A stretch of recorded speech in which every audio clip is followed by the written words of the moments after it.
Matt Burney or Dan Illman taking a look back at the Grade 1 First Lady from Keeneland Racecourse this past Saturday afternoon on Weekend Wrap, and our Weekend Wrap coverage brought to you by our friends down at Fasig-Tipton. This wasn't a giant field, Dan, but we had quality in here. You had multiple graded stakes winners in this spot, and they break from the gate, and you're going to notice there is a real lack of any sort of early conviction signed up. So much so that the 7 Hawksmoor, who didn't break very well at all under Julian Leparoux, is just coaxed out of there. And before we get to the first turn, lo and behold, Hawksmoor is cleared off to the lead and to the rail. But I love what Joe Bravo did on the 5 Zapessa. Zapessa is a horse that we've known in the past to be a horse that likes to be on the lead. And Joe's sitting here 3 wide saying, you know something?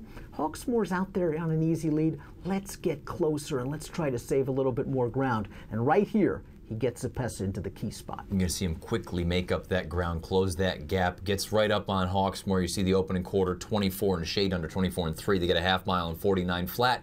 Now you see toward the back of the pack, the main sort of competitors in this spot, the Donna Brujas and the Roca Rojos of the world. Meanwhile, Zapessa's quickly taking up a beautiful position just off of Hawksmoor. If you backed either one of the top 2, you've got to be feeling very, very confident. Especially with Hawksmoor. We know what she can do on an easy lead. They're going 49 to the half, and she is doing it without pressure. Zapessa is well within herself in second right now. And now we're going to try to see Roca Rojo get into it, try to follow off the cover of Dickinson, try to get into it with a 3-wide bid, but she's just going to have to absolutely fly home, as with the rest of the closers, to make up this ground. Joe Bravo lets Zapessa loose at this point right now. Still have some work to do, though, to run down a talented runner in Hawksmoor. Hawksmoor, a little bit disappointing here down the lane that she didn't put up more of a fight than she did. I really thought turning into the stretch she had a big, big advantage. You saw Zapessa briefly change to her left lead when confronting Hawksmoor. Joe got her right back to change to her right lead, and she is on her way to pull off this upset, but you can make the argument that in this race, very much so like the Alcibiades, a race we discussed on Weekend Wrap earlier, a pace made the race. Pace makes the race. Zapessa pays $35.20 on the win end. Another graded stakes win to her name. A grade 1 here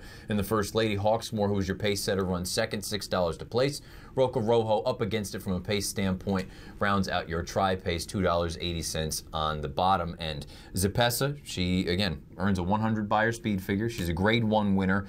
Her best days, I still don't believe, are in front of her. Now, obviously, we'll find out what happens. It sounds like they're thinking about the Breeders' Cup Filly and Mare Turf.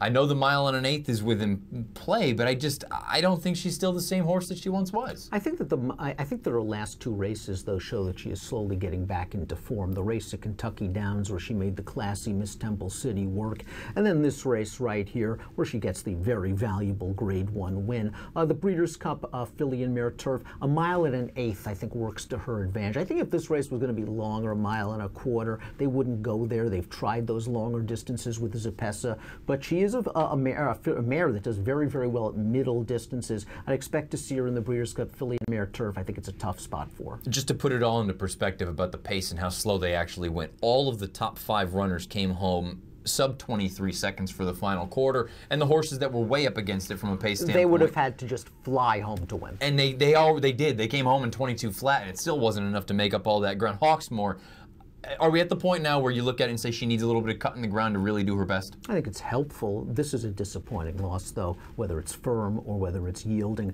I mean, she's turning into the stretch with a clear lead, and you got to hold off a 16-to-1 shot that's threatening you. She held second.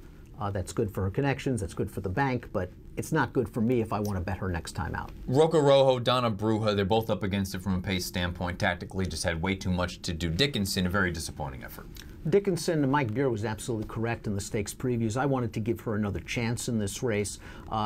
Based on what we saw against Lady Eli in her prior start, Mike had not been very happy with what he'd seen from Dickinson after she beat Lady Eli at Keeneland. Just seems like there's been a lot of racing from Dickinson this year, and I think in this situation, we're just going to pop late in the stretch. And we know it's not the turf course because she handles the turf course here. I think she needs a break. The Roca Rojos and the Donna Brujas, it sounds like Donna Bruja, they're going to wait and look for a race at Churchill Downs. Roca Rojo, we know she ran so well in the Matriarch last year. That was at Del Mar. I think that's probably the race for her. I think that's the spot if they decide not to go to the Breeders' Cup Filly and Mare Turf. I mean, you've got Lady Eli from the Chad Barn. You've probably got a couple of others. Roca Rojo, this was a good performance. You remember she won on Derby weekend, if not Derby day, at Churchill Downs, and she got a yielding turf course off the layoff, and she was expected to win, and she did. But it kind of like didn't blow our socks off. We were wondering, well, maybe she needed it. Then she ran in New York in the Just a Game. It wasn't very good. Chad gave her a break after that race. And the Lady Eli race, I think they were just very happy to see her run on at the end. I think they were very happy to see her run on at the end here. Next time out, I expect the screws to be tight. You give her a fair pace, she's going to come with a big run. Zepessa, beautiful ride from Joe Bravo. Beautiful training job from Mike Stidham to get this mare back in her best order. She earns a 100 by her speed figure, taking the Grade 1 First Lady.